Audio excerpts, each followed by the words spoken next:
3 ritual aneh yang creepy, edisi 2. Koshin Shinko, Jepun.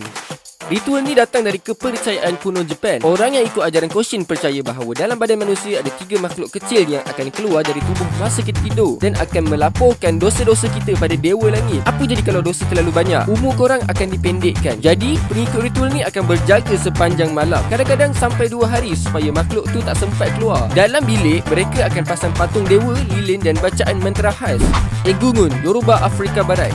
Ritual ni berasal dari suku Yoruba, Nigeria. Dalam budaya ni, Egungun dianggap sebagai roh nenek moyang yang dah meninggal dunia. Tapi yang seram, roh ni dipanggil turun masuk ke dalam tubuh manusia semasa upacara berlangsung. Orang yang kerasukan akan pakai jubah tebal dan topeng besar. Mereka akan menari secara liar dan mengeluarkan bunyi pelik macam roh yang sedang meracau. Occultus Inferni, Amerika Selatan.